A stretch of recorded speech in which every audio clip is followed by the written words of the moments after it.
Okay, friends, once again, welcome back and very good evening to everybody. I hope you all are safe, your family members, your relative, your parents, your friends, all are safe. And you are enjoying this new way of learning, this new era.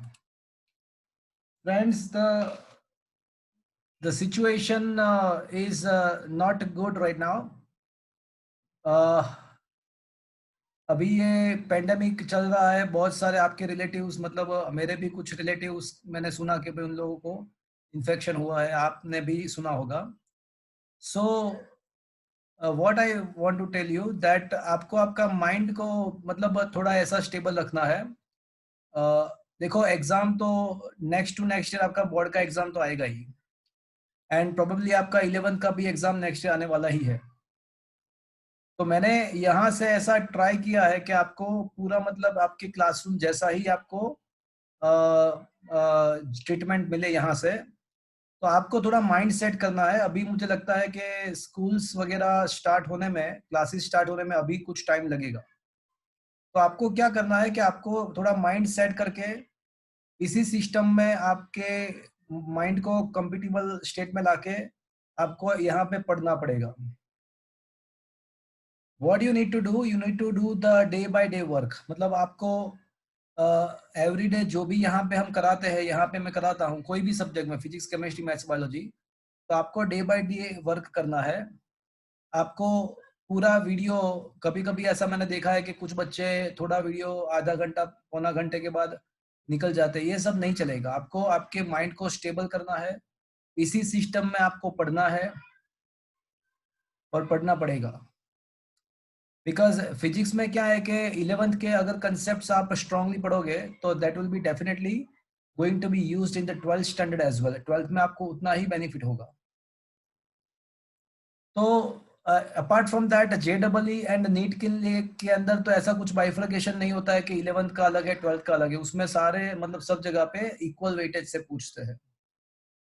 तो आपको थोड़ा mind set करना है.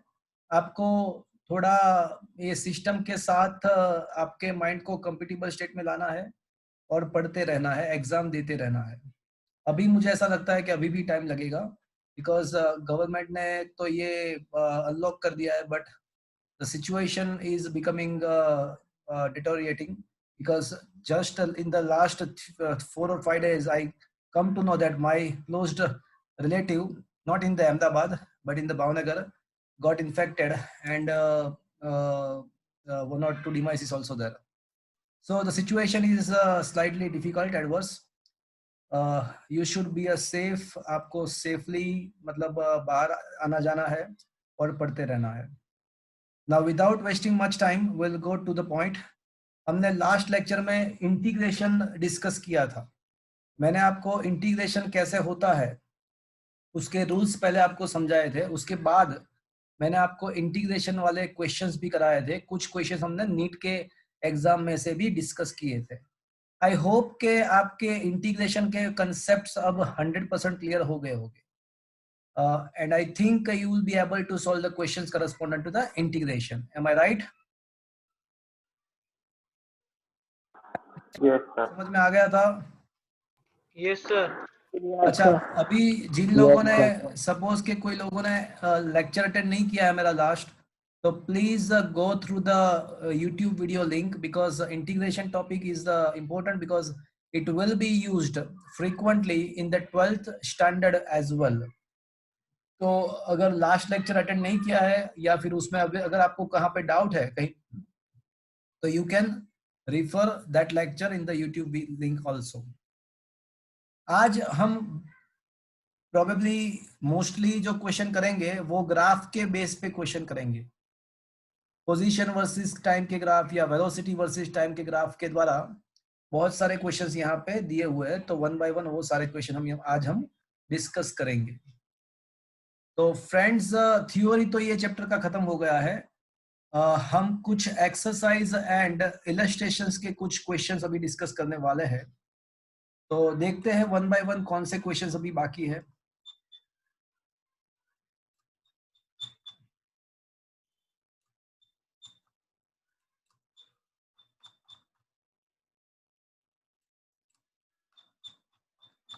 चलो मुझे ये बताओ कि क्या ये इलस्ट्रेशंस सारे खत्म हो गए कि कोई बाकी है? Illustration 1 is over, illustration number 2 हमने कर दिया है डिफरेंशिएशन के बेस पे, इलस्ट्रेशन 3 अभी लास्ट लेक्चर में हमने डिस्कस किया, फोर्थ आई थिंक पहले ही हो गया है, फोर्थ 5 सिक्स्थ 6 कर दिया क्या? ये कर दिया हमने 1:3:5 वो रेशियो वाला। Yes sir. अच्छा 7 Yes, sir. शॉपिंग डिस्टेंस कर दिया, 8 रिएक्शन टाइम है वो भी कर दिया है, एंड 9th रिलेटिव वेलोसिटी वाला है वो भी हमने कर दिया, राइट। तो इलस्ट्रेशन सारे खत्म हो गए। अब हम एक्सरसाइज के क्वेश्चन 1 बाय 1 डिस्कस करने वाले हैं। एक्सरसाइज का फर्स्ट क्वेश्चन मैं आपको होमवर्क में दे रहा हूँ, कुछ वहां पे एसक्यूज टाइप के क्वेश्चन पूछे हुए हैं, तो वो आप कर सको ऐसा है, तो एक बार आप देख लेना। फर्स्ट क्वेश्चन मैं आपको होमवर्क में दे रहा हूँ, तो एक बार देख लेना, अगर कुछ डाउट है तो मुझे नेक्स्ट टाइम आप पूछ सकते हो।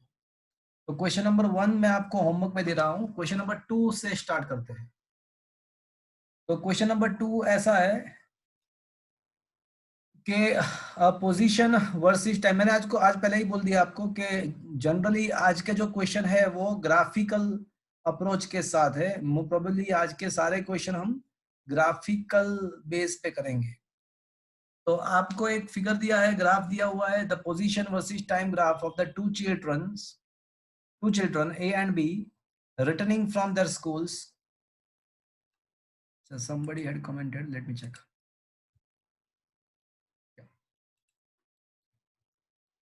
तो क्वेश्चन ऐसा है कि पोजीशन वर्सेस टाइम ग्राफ दिया हुआ है for the two children A and B returning from their school O to their home P and Q।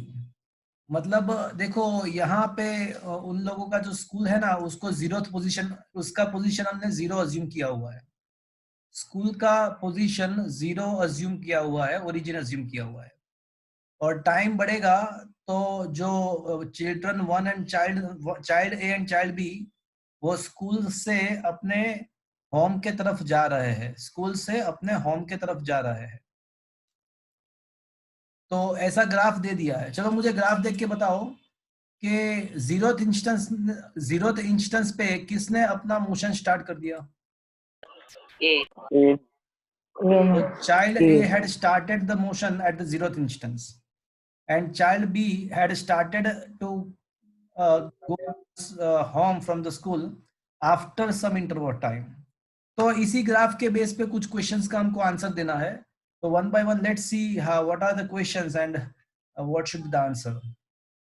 तो क्वेश्चन नंबर 1 ऐसा है कि amongst the A and B, यहाँ पे लिखने का मेथड प्रॉपर नहीं है, तो आपको A ऑब्लिक B के बदले आपको क्या सोचना है? अमोंग्स्ट A एंड B, आपको ऐसा सोचना है every time.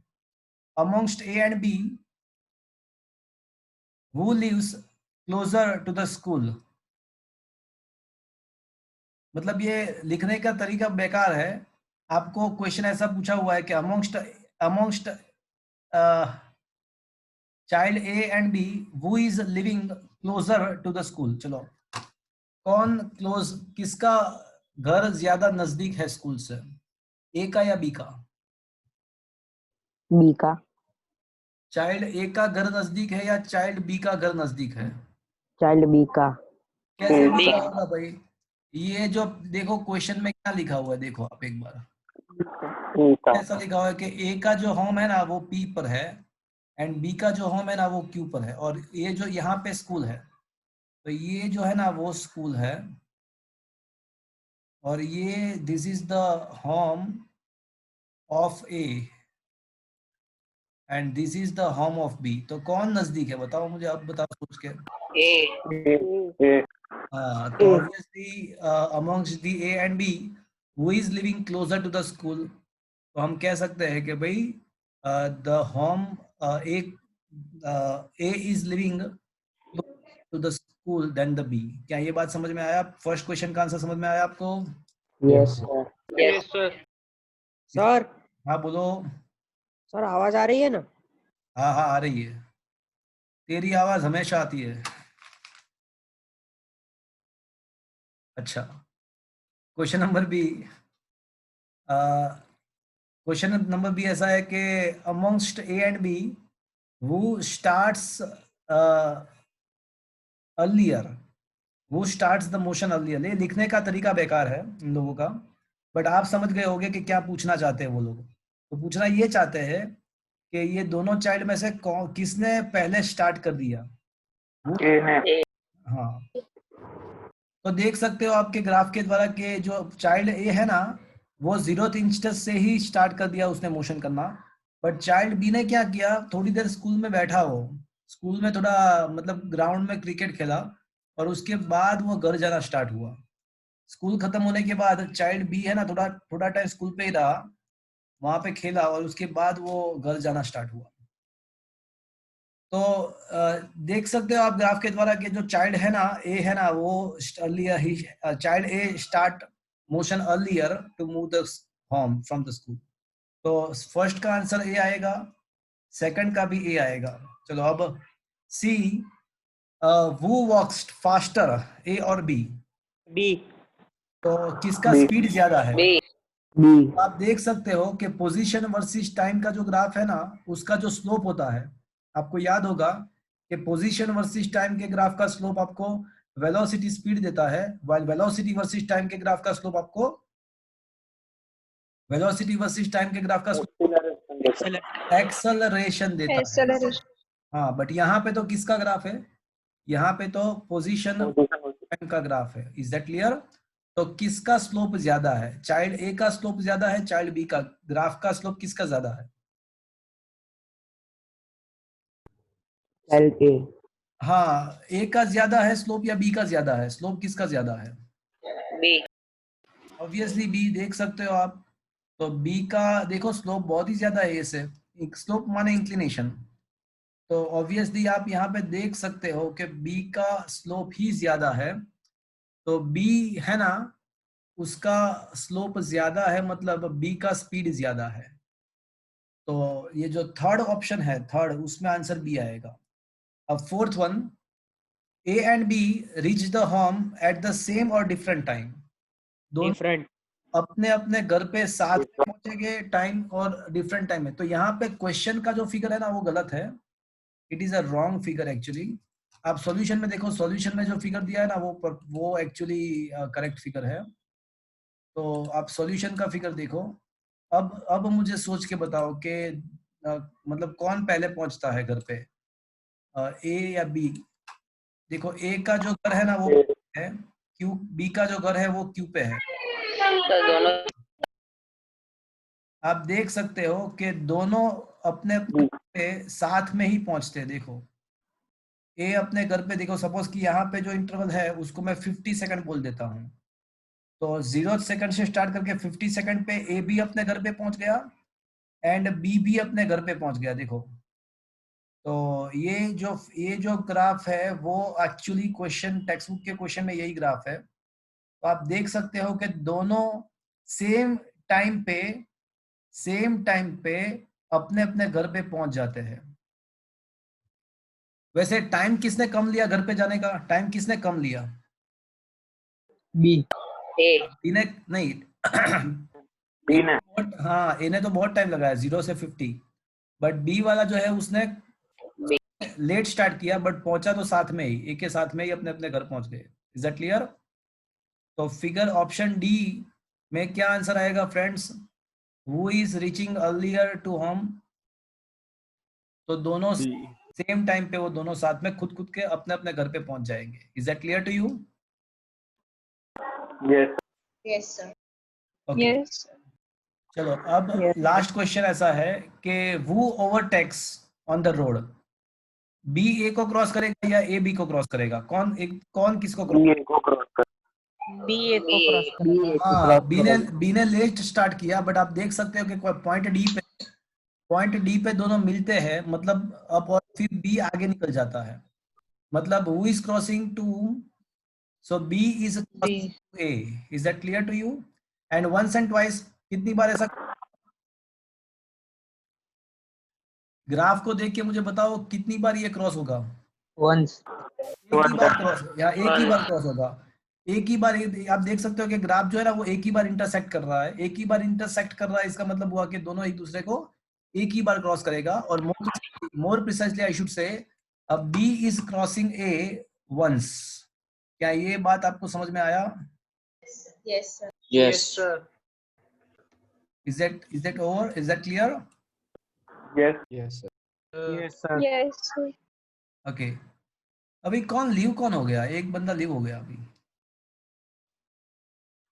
Who lived?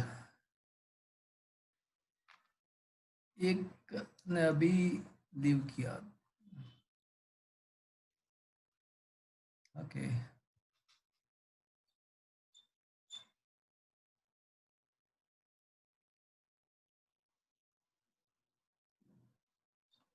Okay.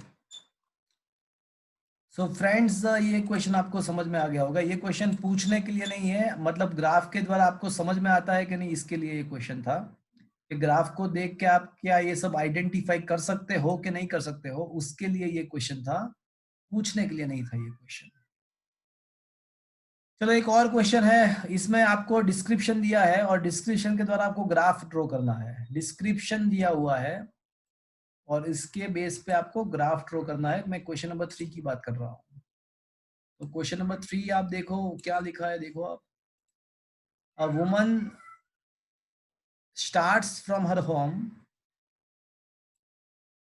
with the speed of at the 9 o'clock and with the speed of 5 kilometer per hour. Okay. On a straight road up to her office 2.5 kilometer away. चलो, क्या किया woman ने? वो घर से निकली 9 बजे morning में और उसका जो स्पीड था वो 5 किलोमीटर पर आवर था एंड उसका जो ऑफिस है वो 2.5 किलोमीटर पर है.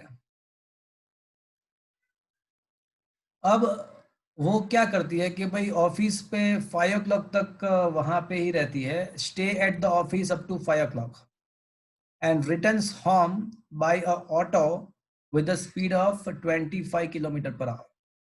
मतलब जाते टाइम उसका स्पीड है ना वो 5 किलोमीटर पर आवर था, बट वापस आते टाइम उसका स्पीड, वो वुमन का स्पीड जो है ना वो 25 किलोमीटर पर आवर. तो क्वेश्चन ऐसा है कि choose the suitable scales and plot the position versus time graph for the her motion. तो आपको position versus time graph draw करना है उसके मोशन का बाय suitable scale. ओके. तो फ्रेंड्स, मुझे क्या ड्रॉ करना है? तो मुझे उसका पोजीशन वर्सेस टाइम का ग्राफ ड्रॉ करना है. Argam is there? Argam? Yes, sir. Okay. तो उसका जो घर है ना उसका पोजीशन में मैं 0 लेता हूं और ऑफिस का पोजीशन मुझे बताया गया है कितना है. ऑफिस का पोजीशन 2.5 kilometer. 5 किलोमीटर है. फाइन. अब मैं ना, मेरा जो ग्राफ है वो 9 o'clock से ही स्टार्ट करता हूँ. मतलब ये जो 0th इंस्टेंस है ना वो हमारे लिए 9 o'clock है. 0th इंस्टेंस मतलब वो हमारे लिए मॉर्निंग के 9 o'clock है. तो ये 0th इंस्टेंस हमारे लिए 9 AM है. ओके. चलो, अब मुझे बताओ कि वो जो वुमन है उसको ऑफिस से घर पे पहुंचने के लिए कितना टाइम लगेगा? ऑफिस से घर पे पहुंचने के लिए, सॉरी, घर से ऑफिस पे पहुंचने के लिए कितना टाइम लगेगा?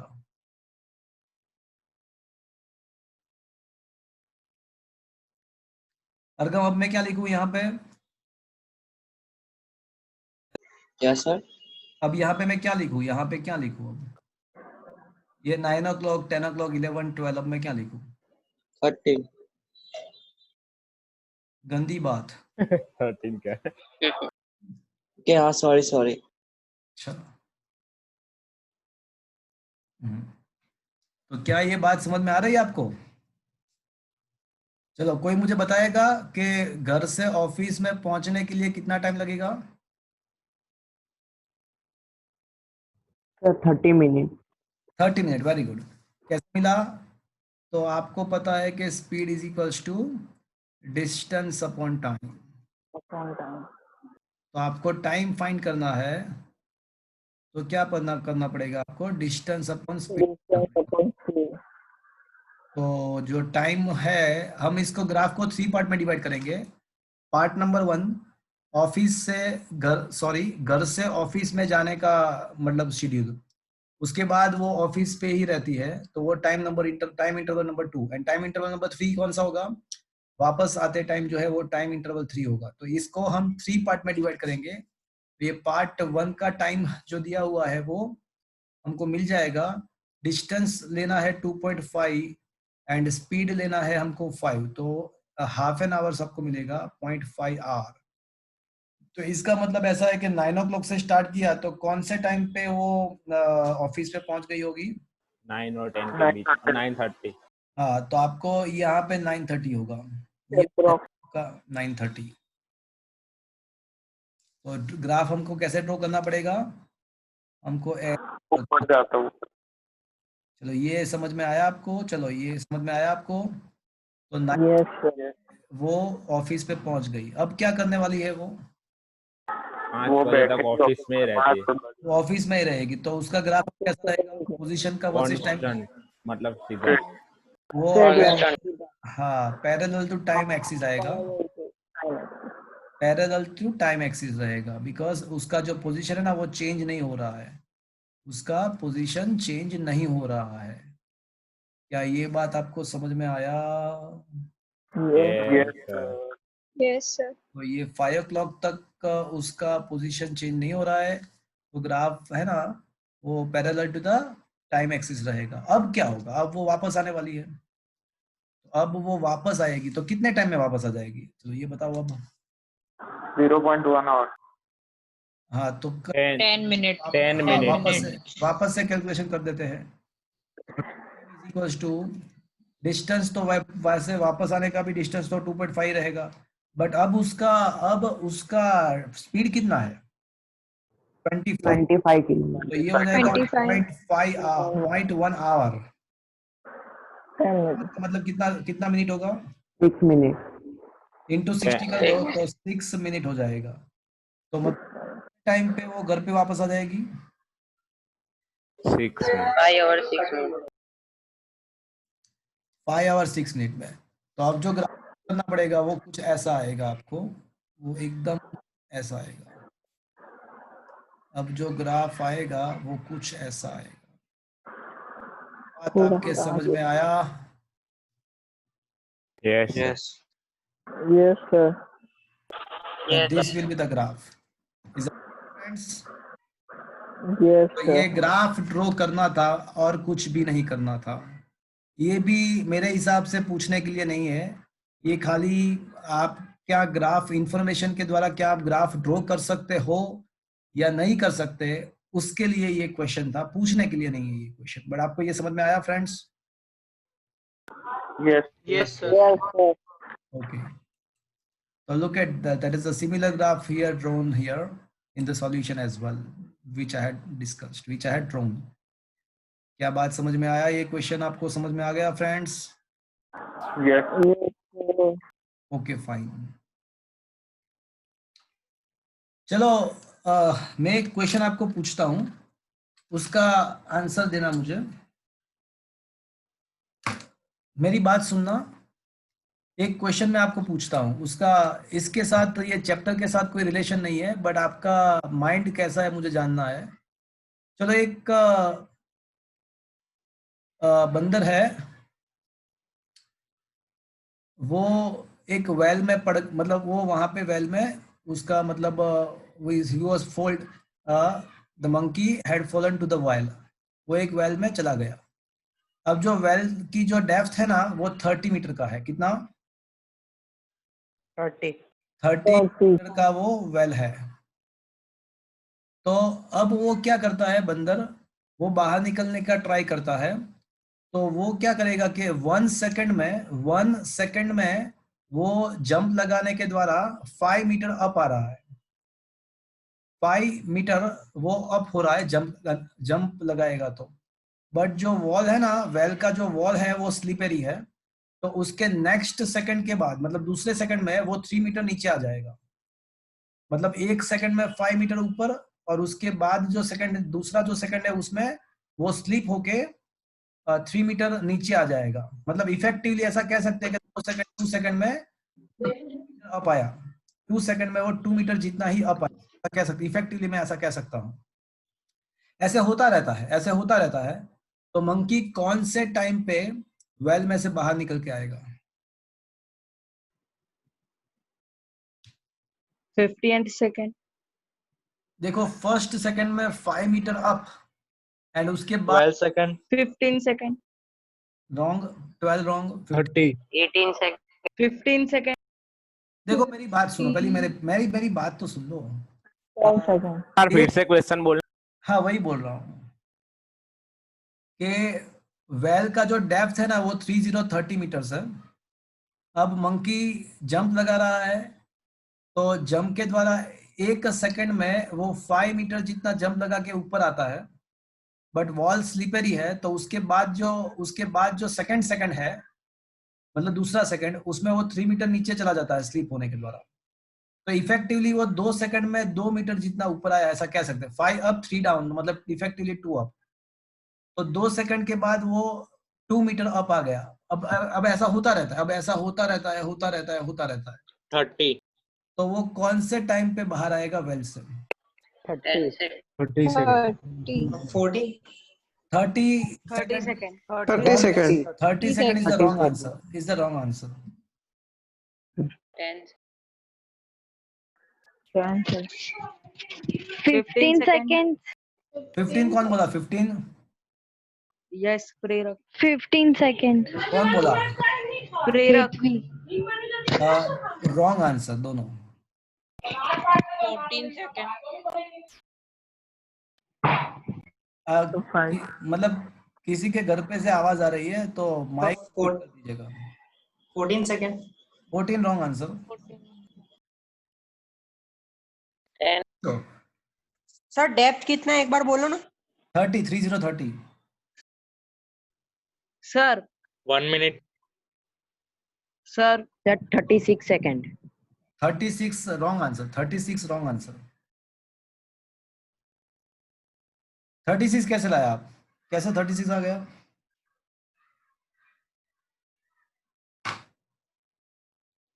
चलो और कोई बताएगा?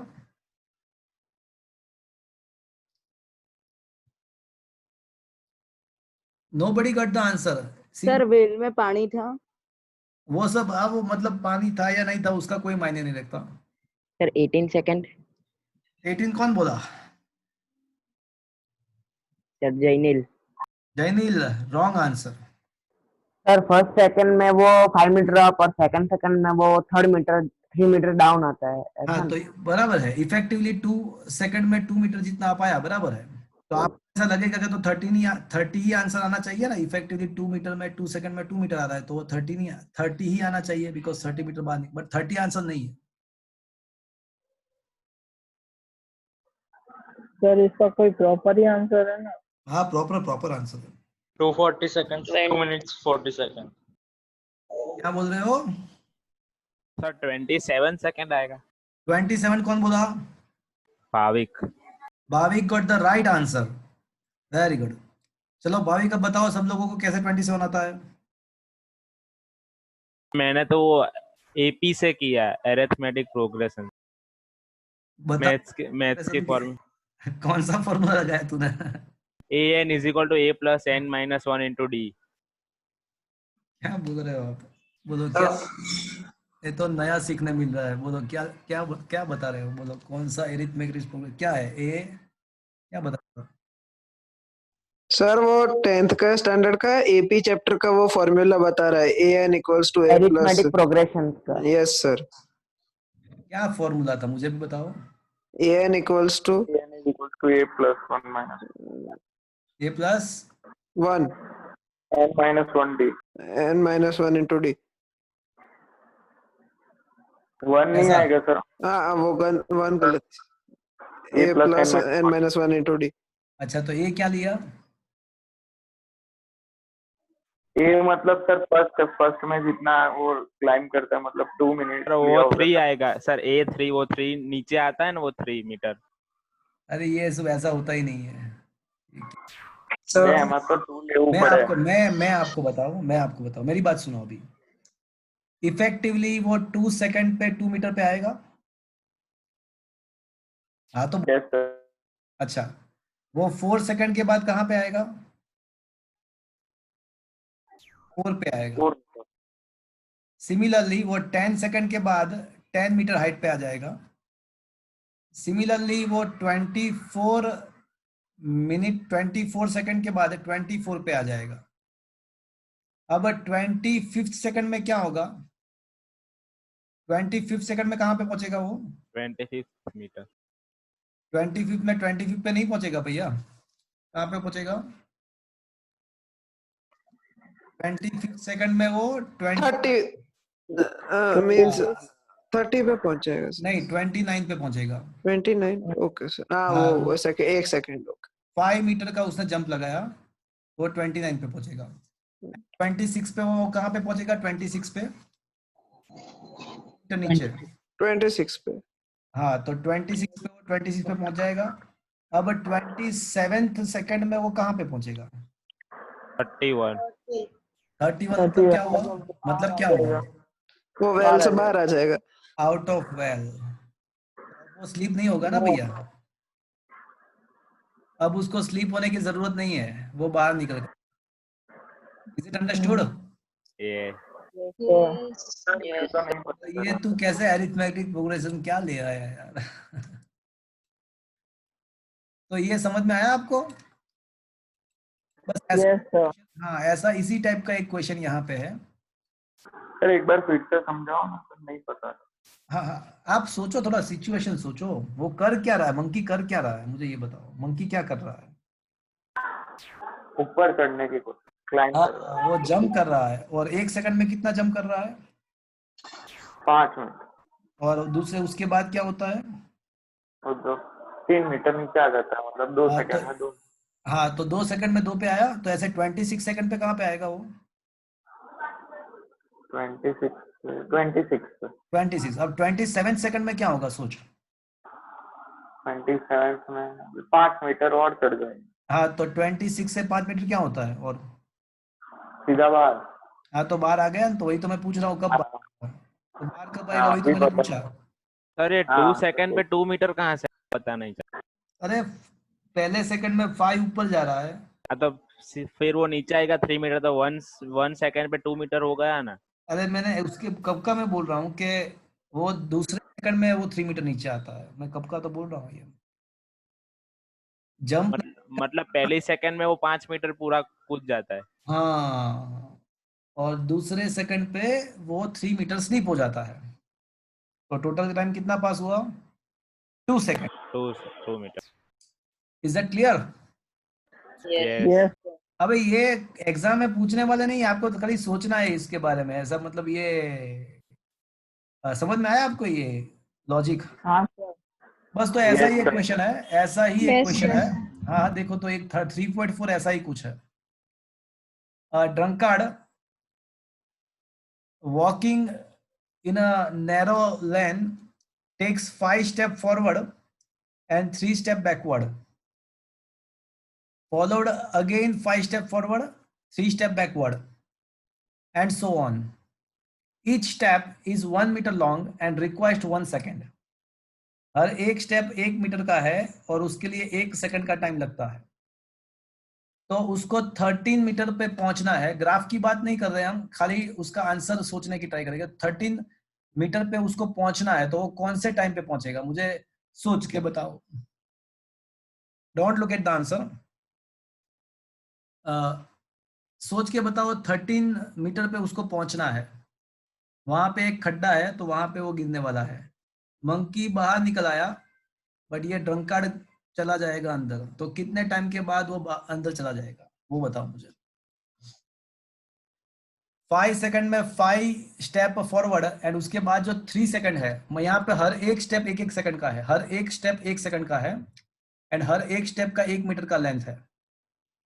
तो कौन से टाइम पे वो गिरेगा?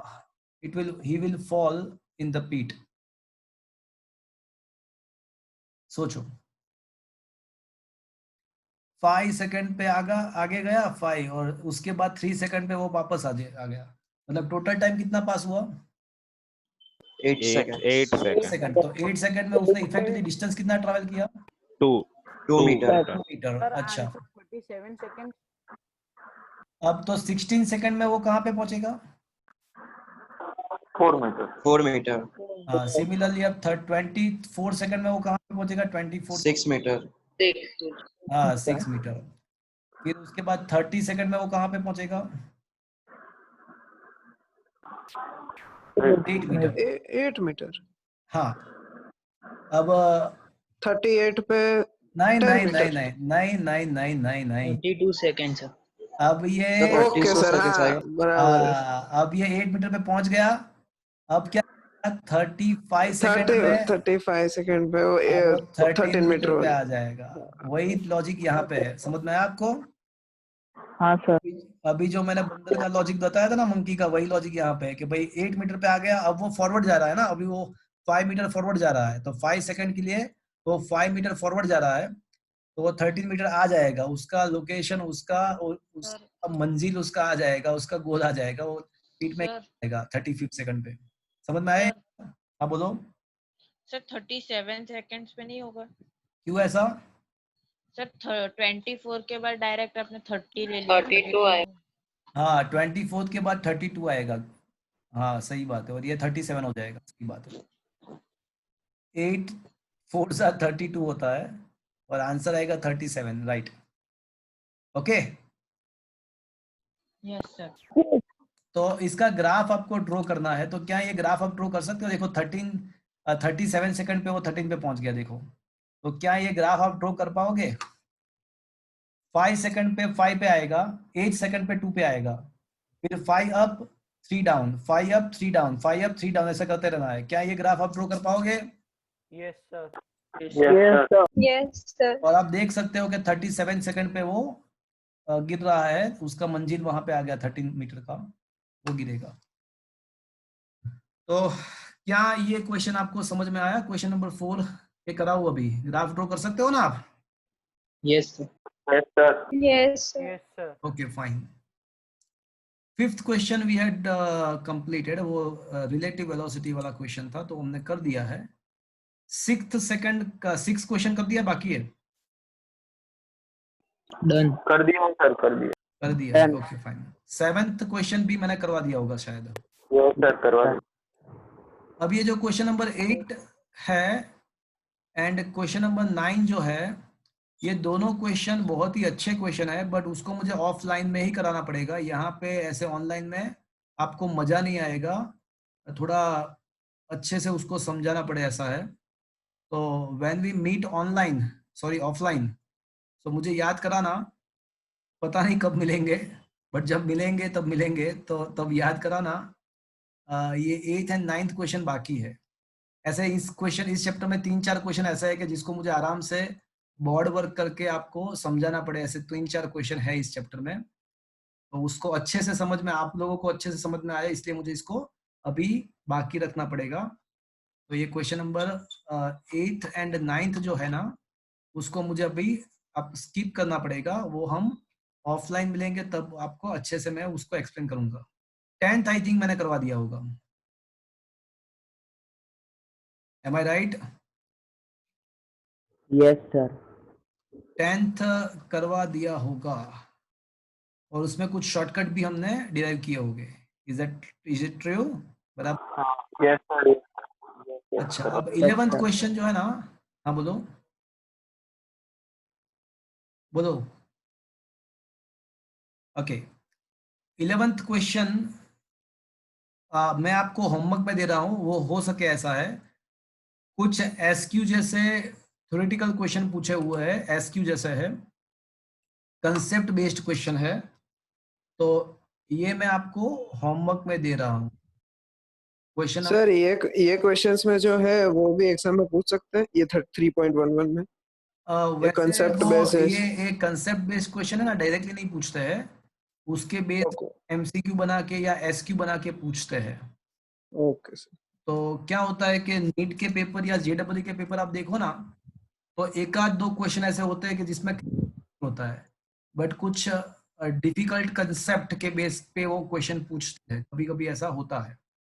तो यस कभी स्किप नहीं करना है, इसको देखना है, उसका सॉल्यूशन पढ़ना है, उसको सोचना है, उसका सॉल्यूशन देखना है। अगर कुछ डाउट है तो मुझे पूछ लेना है। Okay yes sir. Okay once again 12 question is also the similar kind of question, जिसको मुझे आराम से आपको ये बोर्ड में आपको करवाना पड़ेगा ऑफलाइन। 3-4 क्वेश्चन है यहाँ पे, तो 3 क्वेश्चन अभी मैंने आपको बोला कि मैं आपको ऑफलाइन कराऊंगा। एक है क्वेश्चन नंबर 8, एक क्वेश्चन नंबर 9, एक क्वेश्चन नंबर 12। ओके अब क्वेश्चन नंबर 13 के बारे में देख लेते हैं। चलो क्वेश्चन नंबर 13, मैंने वैसे आपको ये बोला था कि आप ट्राई करना, बट मैं आपको करा देता। मैं 13 एंड 14 दोनों मैंने आपको ट्राई करने का बोला था, बट अभी मैं आपको वो करवा देता हूँ। 14 मैंने करवाया कि नहीं करवाया? No sir. हाँ, तो 13 एंड 14 मैं दोनों आपको अभी करवा देता हूँ। वैसे मैंने आपको ट्राई करने का बोला था, बट तो भी दोनों करवा देता हूँ, राइट? ओके तो explain 13 question, explain clearly with example and distinguished distinction between magnitude of the displacement and total length of the path। तो आपको यहाँ पे कुछ एग्जाम्पल लेके आपको पाथ लेंथ एंड डिस्प्लेसमेंट के बीच में क्या डिफरेंस है वो निकालना है, वो आपको एक्सप्लेन करना है। आपको ऐसा भी बोला गया है कि you also required to distinguish between the magnitude of the average velocity over a given interval of time and the average speed। average velocity and average speed में क्या difference है वो भी आपको बोलना है।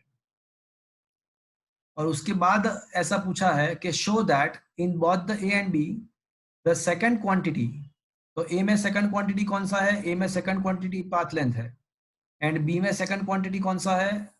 तो पहले average velocity लिखा है, बाद में speed लिखा हुआ है, तो average speed।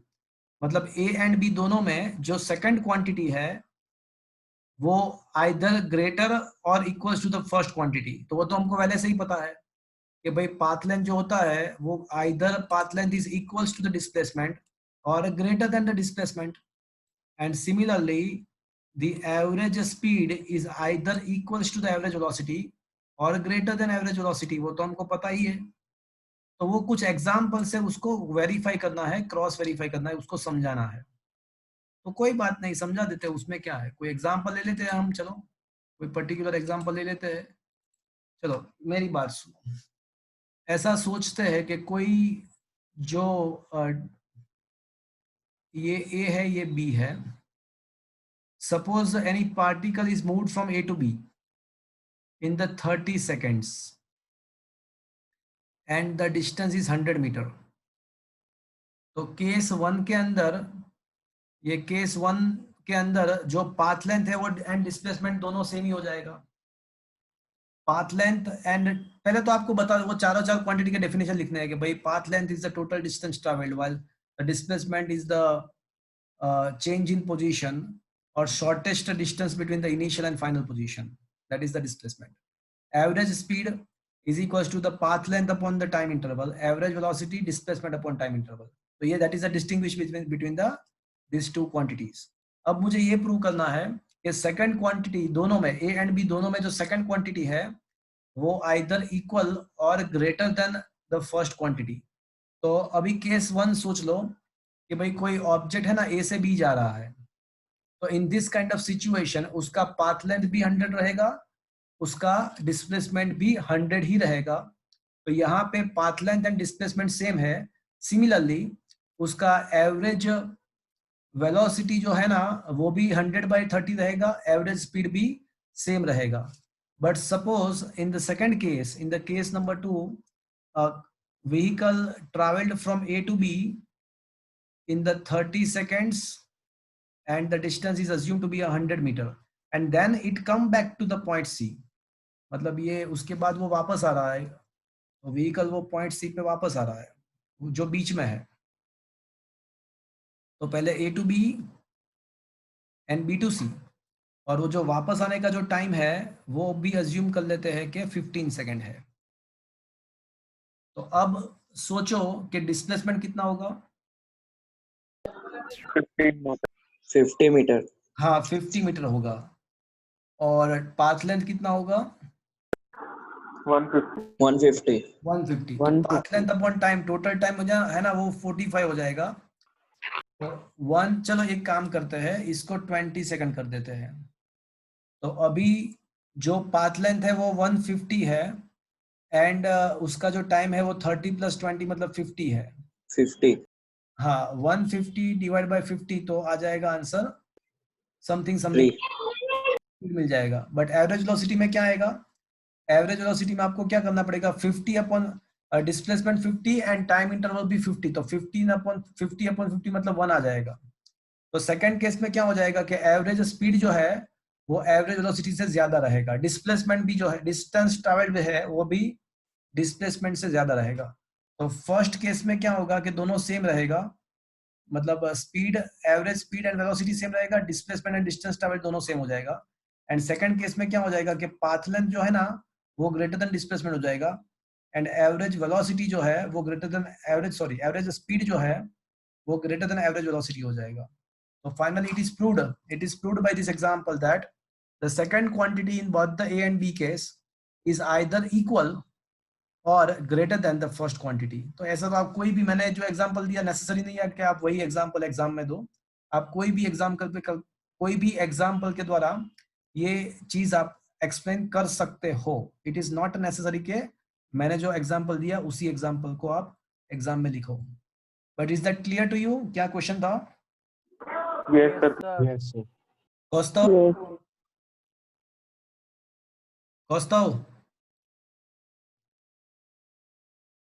Kostov is there? हाँ बोलो सर। क्या ये क्वेश्चन समझ में आया? हाँ sir. Okay.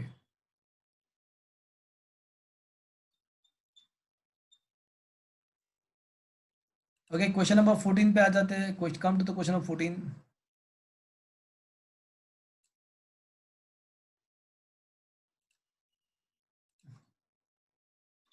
Yeah. A man walks on the straight road from his home to a market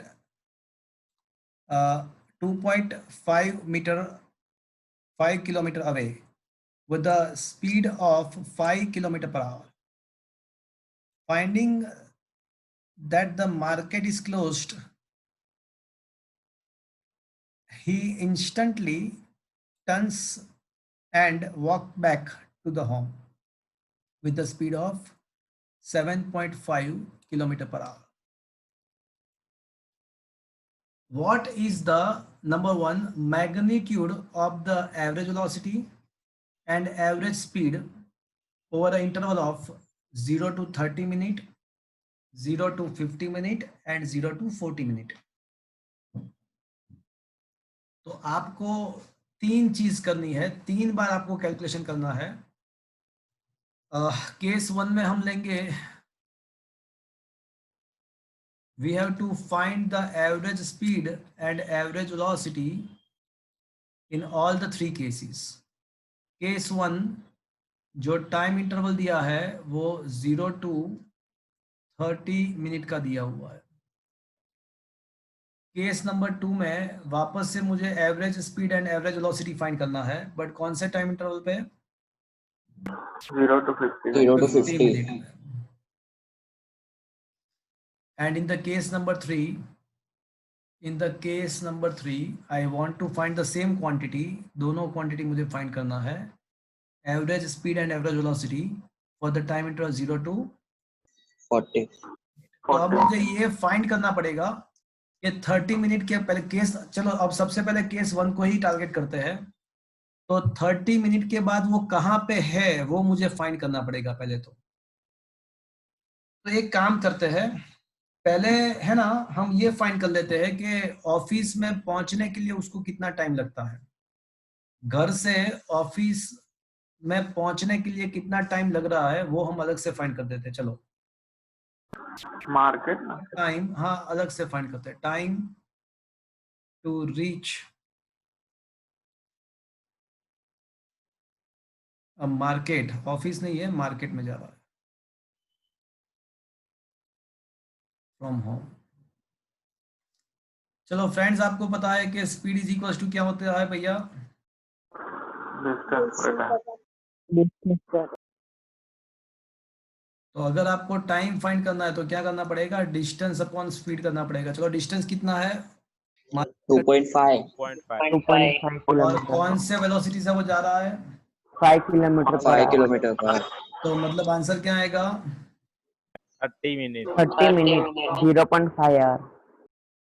तो इसका मतलब ऐसा हुआ कि वो 30 मिनट के बाद ऑफिस से मार्केट, अरे ऑफिस कहाँ पे आ गया, घर से पहुंच गया।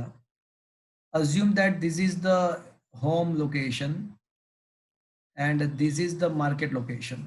assume करते हैं कि ये मार्केट है यहाँ पे कहीं पे, तो यहाँ पे मार्केट है। तो friends home, from the home to market जाने के लिए कितना टाइम लग रहा है फ्रेंड्स?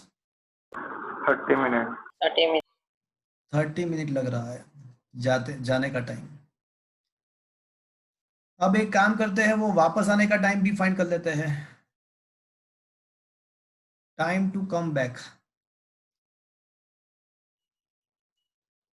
चलो वापस आने का टाइम फाइंड कर लेते हैं। तो वो time is equal to 1 second distance upon speed. अब डिस्टेंस तो वही का वही रहने वाला है, 2.5। 2.5 अब स्पीड कितना है? 7.5 7.5 0.3 मतलब 1/3 आवर। अगर 60 से मल्टीप्लाई कर देगा तो मिनट मिल जाएगा, 20 मिनट। 20 तो जाने का टाइम है ना वो 30 मिनट है और वापस आने का टाइम क्या है? 20 मिनट। तो इसका मतलब कि वो टोटल 50 मिनट में कहाँ पे पहुंचेगा? वापस घर पे घर पे वापस घर पे आ जाएगा। Very good. चलो अब हम है ना केस नंबर 1 में 0 to 30। अब मुझे ये तो पता चल गया कि 0 to 30 मिनट के बाद वो कहाँ पे पहुंचेगा, वो मुझे पता चल गया। 30 मिनट के बाद कहाँ पे पहुंचेगा? मार्केट मार्केट पे। तो इसका मतलब ऐसा है कि ये जो फर्स्ट केस है ना उसमें उसका जो मोशन है ना वो स्ट्रेट पाथ पे ही है, वो वापस से नहीं आ रहा है। तो in this case a displacement and the distance traveled are the same, and how much it is? 2.5 2.5 kilometre. तो इसका मतलब ऐसा हुआ कि फर्स्ट केस में चाहे आप एवरेज स्पीड फाइंड करो, चाहे आप एवरेज स्पीड फाइंड करो या एवरेज वेलोसिटी फाइंड करो, दोनों का वैल्यू सेम ही रहेगा and that will be equals to distance 2.5 upon time 0.5 hour. तो वो हो जाएगा 5 किलोमीटर पर आवर। क्या ये बात आपको समझ में आया? Yes sir. तो फर्स्ट केस में उसका displacement and path length same रहता है, तो उसके वजह से उसका average speed and average velocity भी सेम रहेगा। और वो कितना रहेगा? तो 5 kilometre. Priyanshu, you want to ask anything? Priyanshu? No sir, गलती से हो गया। तो फर्स्ट केस में average speed and average velocity same रहेगा। बट अब मुझे बताओ कि सेकंड केस में टोटल डिस्टेंस कितना ट्रैवल करेगा? सेकंड केस में डिस्टेंस कितना ट्रैवल करेगा 0 to 50 मिनट में? पूरा वापिस मार्केट जाएगा फिर घर पे आएगा, मतलब 5 किलोमीटर। हाँ, 5 तो किलोमीटर। डिस्टेंस होगा 2.5 प्लस 2.5 मतलब 5 kilometre and what is the displacement? 0 0 0 हो जाएगा। तो अब क्या होगा भैया? सेकंड केस में उसका एवरेज स्पीड जो है ना वो total distance travelled 5 upon total time interval है ना वो 50 मिनट को आवर में कन्वर्ट करते हैं, तो 60 से डिवाइड करना पड़ेगा। तो ये फाइनली 0 0 कैंसिल, 5 5 कैंसिल, तो 6 बचेगा। तो final answer 6 kilometre per hour रहेगा। Is that clear to you? And what average velocity? Average velocity के बारे में क्या कह सकते हैं? 0 0 zero, because Zero. Displacement zero है, बिकॉज डिस्प्लेसमेंट जीरो है। चलो अब मुझे ये बताओ कि अब 0 to 40, ये केस समझने लायक है। तो 0 to 30 यहाँ पे होम है, यहाँ पे मार्केट है, 30 मिनट पे वो पहुंच गया मार्केट में, अब वो वापस आ रहा है, वो 50 मिनट में वापस आने वाला है, बट हमको तो हमारा जो थॉट्स है, हमारे जो सोचने का जो इंटरवल है वो तो 40 मिनट तक ही है।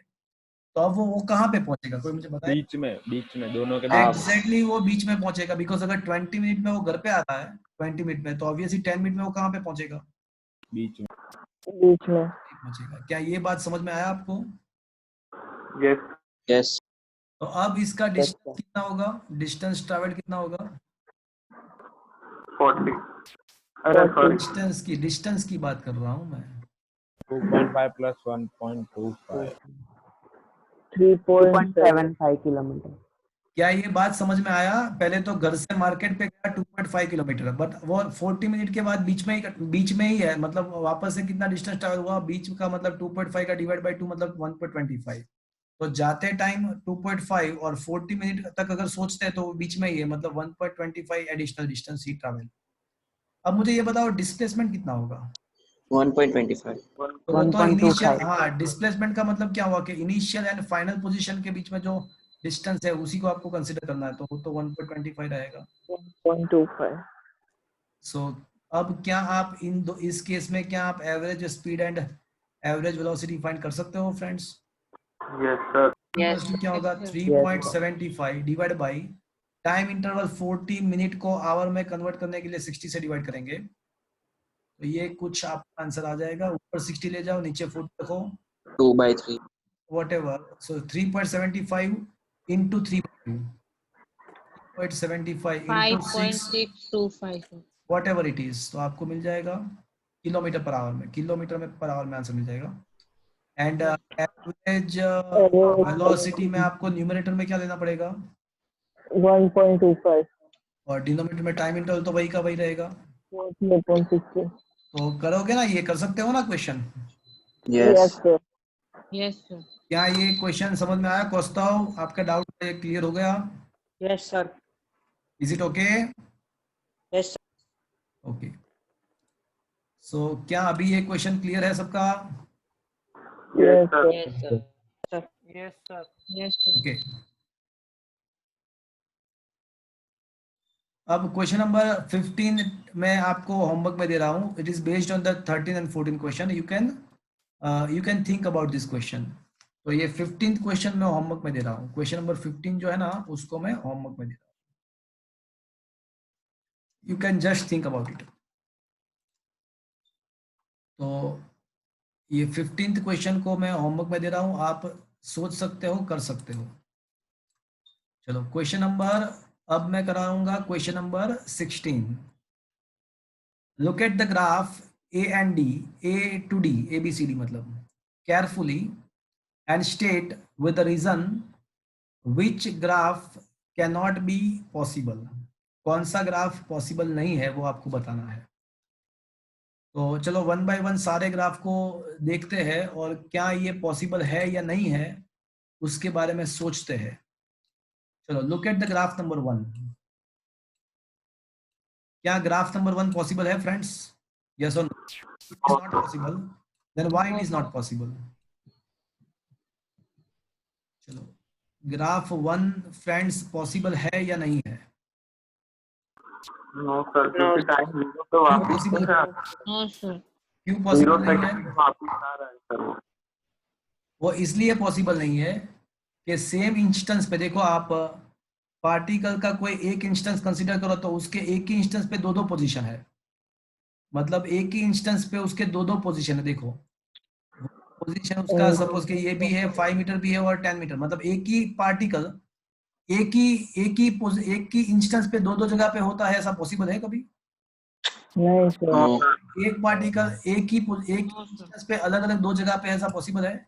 ये जुड़वा थोड़ी चल रहा है पीछे। तो एक ही टाइम पे दो लोकेशन पोजीशन पॉसिबल ही नहीं है, तो ये कैंसल। दूसरे में भी वही है, देखो हाँ यस सर, वही। एक पोजीशन पे एक ही इंस्टेंस पे उसका वेलोसिटी पॉजिटिव भी है, नेगेटिव भी है। अब Yes, एक ही मोमेंट, एक ही इंस्टेंस पे वो आगे भी जा रहा है, पीछे भी जा रहा है, दोनों एक साथ मोशन है, ऐसा पॉसिबल है? no, नो सर, जुड़वा नहीं है। वेलोसिटी पॉजिटिव होना मतलब आगे जाना, वेलोसिटी नेगेटिव होना मतलब पीछे आना, तो एक ही मोमेंट पे दोनों साइड जा रहा है, ऐसा पॉसिबल है? ना सर, जुड़ना पॉसिबल नहीं। No. ये भी पॉसिबल नहीं है। अब मुझे ये बताओ, ये तीसरा वाला पॉसिबल है? No. देखो यहाँ पे तीसरा वाले में क्या प्रॉब्लम है, बताओ मुझे। हाँ सर, स्पीड नेगेटिव है। Speed can never be negative, speed can't be negative. क्या ये बात समझ में आया आपको? yes, यस सर, चलो अब ये path length versus time interval, क्या ये पॉसिबल है? Yes sir. yes, sir. ये भी पॉसिबल नहीं है, ये भी पॉसिबल, पूछो क्यों? वो पास जल्दी। तो पाथ अभी लेंथ कोई में ना देखो, डिक्रीज पाथ नहीं लेंथ है। हाँ कोई ऑब्जेक्ट अगर मोशन में जा रहा है तो कभी ऐसा पॉसिबल है कि उसका पाथ लेंथ डिक्रीज होकर 0 हो जाए? नहीं सर। करना स्टार्ट कर रहा है तो No. पाथ लेंथ तो टोटल डिस्टेंस है, तो ऐसे हाँ वो तो करनी है। मोशन करते करते उसका टोटल डिस्टेंस 0 हो जाए वापस से, डिस्प्लेसमेंट No, हाँ सर। है। तो पाथ लेंथ कभी डिक्रीज नहीं हो सकता है। अगर पाथ लेंथ का अगर आप ग्राफ ड्रॉ करते हो तो कभी भी वापस it will not come back to 0। Path length versus time interval का ग्राफ कभी भी वापस नहीं आ सकता है, वो ऊपर ऊपर ही जाएगा, मतलब कभी भी वो नीचे आ ही नहीं सकता है। Is that clear? yes, because time के साथ पाथ लेंथ तो इंक्रीज ही होता है। अगर कोई ऑब्जेक्ट मोशन में है, अगर कोई ऑब्जेक्ट मोशन में है तो टाइम के साथ उसका पाथ लेंथ तो ऑब्वियसली इंक्रीज ही होता जाएगा। सर बोलो। सर, ये जो डी वाला ग्राफ है उसमें वो स्पीड बता रही है ना कि अरे कहीं पे स्पीड लिखा हुआ है, मुझे बता, कहीं पे speed? Path length versus time है तो स्पीड ही होगा ना। कौन पाथ लेंथ वर्सेस टाइम का ग्राफ है तो कौन स्पीड कौन देगा? क्या स्पीड कौन देगा आपको? सर जैसे डिस्प्लेसमेंट वर्सेस टाइम का ग्राफ वेलोसिटी होता है नहीं तो तू बोल बराबर बोल नहीं रहा है। तेरे को ऐसा बोलना चाहिए कि sir slope of x versus T graph. अब स्लोप का तो तू बोल ही नहीं रहा है, स्लोप बोलना चाहिए, is a average velocity. Okay हाँ सर, पर इधर पाथ लेंथ है तो हाँ, तो स्लोप तो बोलो भैया, स्लोप बोलो। Slope of path length versus time would give average speed. Very good, सही बात है आपका, सही बात है। और ये स्लोप नेगेटिव है तो स्पीड कभी नेगेटिव हो सकती है? और हाँ सर, दैट्स पॉसिबल बराबर। तो ये जो है ना वो स्पीड नेगेटिव शो कर रहा है, देखो।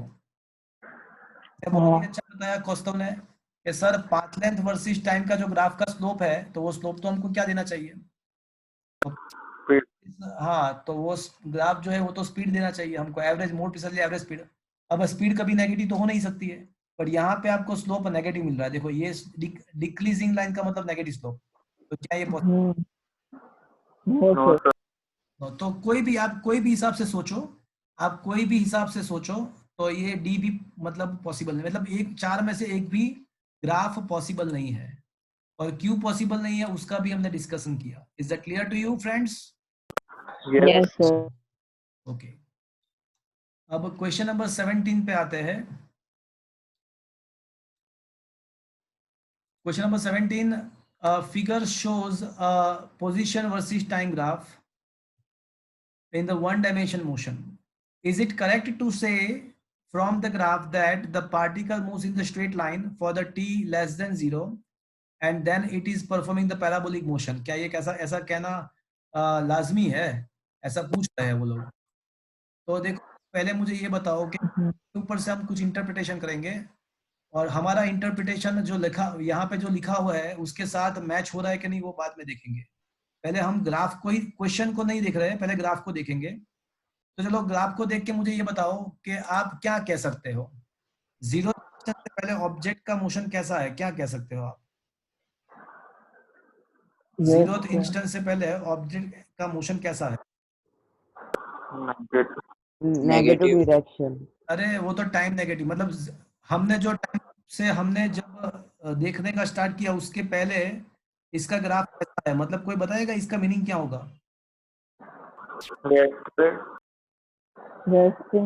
हाँ, एट द रेस्ट भैया, उसका पोजीशन चेंज नहीं हो रहा है, 0th इंस्टेंस के बाद उसका पोजीशन चेंज होना स्टार्ट हुआ, तो उसका मतलब ऐसा हुआ कि when the t less than 0 it is not in the motion, it is at the rest, वो रेस्ट पे है। क्या ये बात समझ में आया? क्या है लिखा है ऐसा है कि t लेस देन 0 पे वो मूव हो रहा है, स्ट्रेट लाइन पे मूव हो रहा है, तो क्या ये बराबर है? No sir. अच्छा, और उसके बाद मुझे बताओ, इसके बाद t ग्रेटर देन 0 के बाद क्या होता है? पोजीशन वर्सेस increasing positive हाँ क्या इंक्रीज हो रहा है? स्पीड। उसका speed वेलोसिटी, ये मोशन कैसा रहेगा? Accelerated. Uniform. हाँ यूनिफॉर्मली एक्सेलरेटेड। परफेक्ट। यूनिफॉर्म है कि नहीं वो तो पता नहीं है, यूनिफॉर्म है कि नहीं वो तो पता नहीं है, बट एक चीज कंफर्म्ड है कि वो एक्सेलरेटेड। होगा। वो यूनिफॉर्म है कि नहीं है वो तो पता नहीं है, बट वो चीज कंफर्म्ड है कि उसका मोशन जो है वो एक्सेलरेटेड होगा। तो यहाँ पे जो लिखा है क्या वो बराबर लिखा है ये सब? नहीं, नो सर। बस तो ये गलत लिखा हुआ है, और आपको ऐसा भी बताया गया कि तो आप कुछ सजेस्ट करो, तो आपको क्या लगता है, आप कुछ सजेस्ट कर दो। तो हम सजेस्ट करेंगे कि less than t less than 0 पे वो पार्टिकल एट रेस्ट है, के लिए वो है ना, वो एक्सेलरेटेड मोशन कर रहा है, हम ऐसा सजेस्ट कर सकते हैं। Is that clear to you? Yes. Is it understood? Yes. Yes, sir. Okay, question number 18 हमने कर दिया है, वो बुलेट थीव्स वाला क्वेश्चन कर दिया ना, ये अच्छा क्वेश्चन है ये। Yes sir. yes हाँ, क्वेश्चन नंबर 19, 20, 21, 22 सारे ग्राफिकल क्वेश्चन ही है। और मजल स्पीड का मतलब बता दो ना सिर्फ। मजल्ड स्पीड का मतलब speed with respect to the gun. I repeat, muzzle speed का मतलब होता है बुलेट का speed but with respect to gun. अब गन कहाँ पे है? तो पुलिस कार। पुलिस कार में है, तो मजल स्पीड का मतलब अब क्या हो गया कि the bullet with respect to the police car. Is it clear? Yes, sir. Yes, sir. Okay, चलो फ्रेंड्स, एक सिंपल सा क्वेश्चन कर लेते हैं।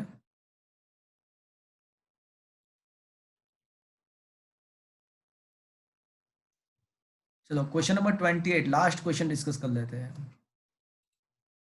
तो 28 में ऐसा दिया हुआ है, velocity versus time graph of a particle in a one dimension motion is given.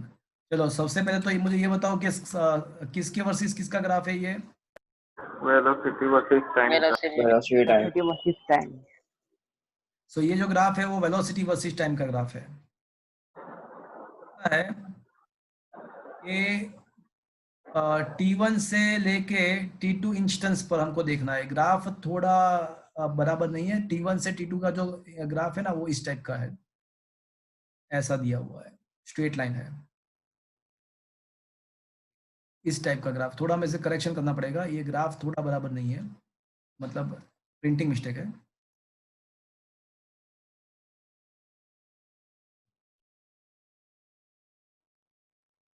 इस टाइप का ग्राफ है।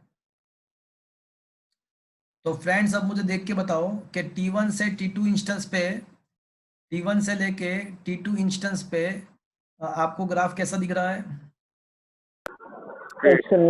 straight straight line. तो मुझे ये बताओ कि अगर T1 से T2 में वेलोसिटी वर्सेस टाइम का ग्राफ स्ट्रेट लाइन है तो उसका मतलब क्या हुआ? Uniformly accelerated. हाँ, slope Acceleration. Constant. Slope constant का मतलब यहाँ पे क्या कांस्टेंट होगा? Slope is equal to acceleration. Acceleration. तो यहाँ पे T1 से लेके T2 तक जो मोशन है वो कैसा है? एक्सेलरेशन वाला है।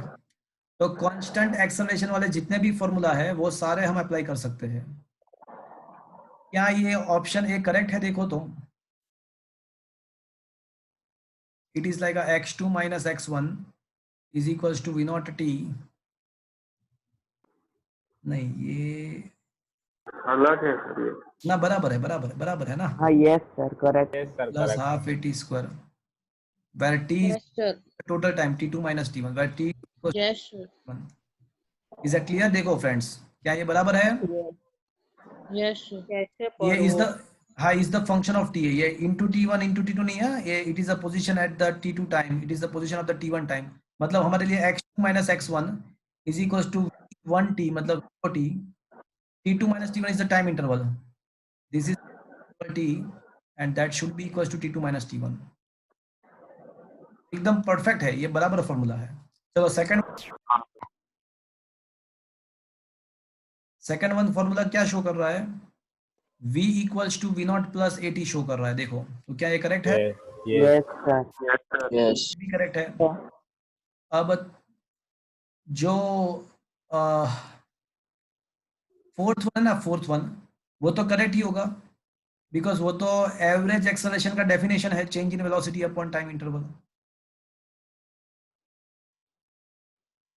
ये जो फोर्थ है ना, वो तो एवरेज वेलोसिटी का, एवरेज एक्सेलरेशन का तो डेफिनेशन ही है कि change in velocity upon time, तो ये तो करेक्ट ही है। Yes sir. करेक्ट है, बी करेक्ट है, डी करेक्ट है, सी का बाद में सोचते हैं, सी का बाद में। हाँ सी भी डेफिनेशन है, C is also the definition of the average velocity. Average velocity is equals to change in position upon time interval. So C and D are the definitions of the average velocity and average acceleration. तो C भी correct है, D भी correct है। चलो क्या E option E correct है क्या? No sir. No, वो डायमेंशनल ही इनकरेक्ट हो जाएगा। अगर इसको डायमेंशनली चेक करोगे तो वो डायमेंशनली ही इनकरेक्ट हो जाएगा, बिकॉज यहाँ पे हाफ अगर एक्सेलरेशन होता ना तो डायमेंशनली करेक्ट होगा। Displacement is equal to V not T plus half AT square लिया है, तो ये डायमेंशनली ही इनकरेक्ट है। क्या ये बात समझ में आया आपको? Yes. एंड F करेक्ट है कि इनकरेक्ट है? F इज अ करेक्ट और इनकरेक्ट? भैया वेलोसिटी वर्सेस टाइम ग्राफ का जो वेलोसिटी वर्सेस टाइम का ग्राफ का जो एरिया है, वो हमको पता है कि वो एरिया हमको क्या देता है? डिस्प्लेसमेंट देता है, तो वो बराबर है भैया। तो ये है ना, वो डिस्प्लेसमेंट ही देगा ग्राफ का एरिया, तो वो बराबर है। तो एक ही गलत है। कौन सा गलत है? T. E. E is wrong. Velocity. Only E is wrong. अच्छा यहाँ पे, अच्छा एक मिनट, हाँ मैंने जो किया वो किसके लिए किया था? Constant X. हाँ कांस्टेंट एक्सेलरेशन के लिए किया था, बट एक्चुअल में क्या है?